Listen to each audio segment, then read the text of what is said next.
We ran 640 light-years in hope and arrived on a planet called the second Earth. It was kepler22b, a water world full of life's energy. A place that is similar to the Earth but where everything is overwhelming. Gravity twice as strong as the Earth, a humid and hot climate, and a huge sea without a step. In a place where we could not ignite the flames of human civilization, we eventually realized the importance of our home planet. However, the home Earth was not waiting for us when we returned from 640 years of frozen sleep. The coordinates are accurate, but the surrounding wasteland is completely unfamiliar.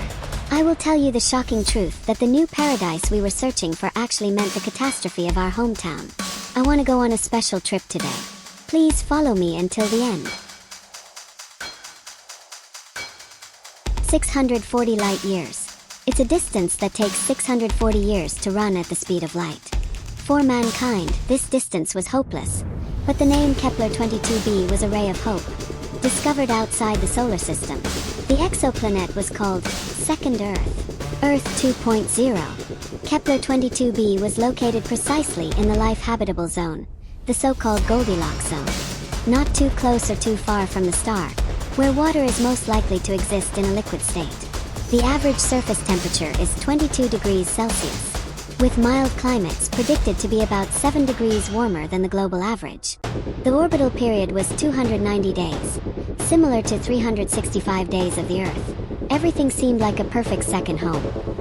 To skip 640 years of time, we left ourselves to frozen sleep technology. We all slept, forgot the passage of time, and headed to the unknown using only hope as fuel. When we woke up 640 years later, we were finally in orbit for kepler22b, the world of water.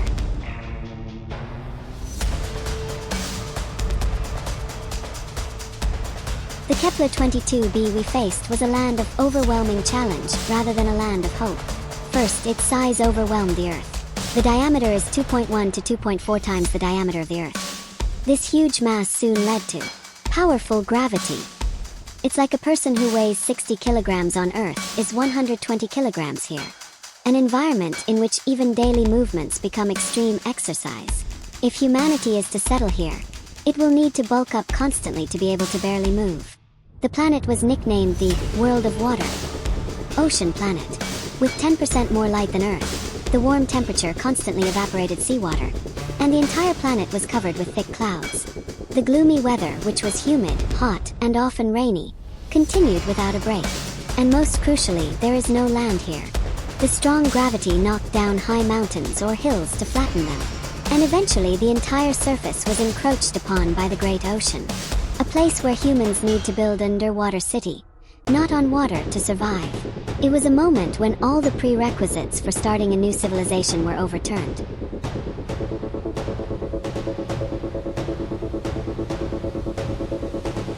Kepler22b's environment is more than just inconvenient to live in.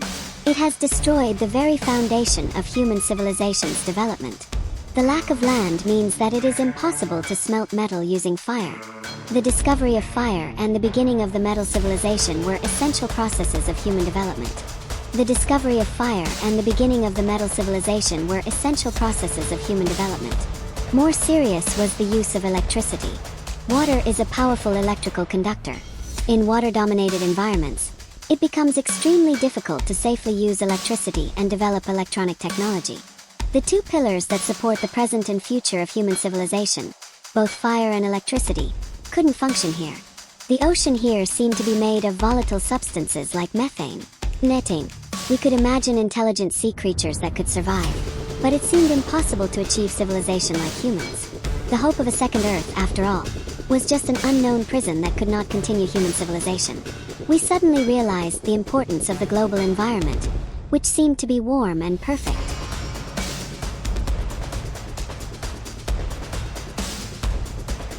We eventually decided to leave kepler22b behind and return to Earth. Strong gravity, humid climate, and limitations of civilization development.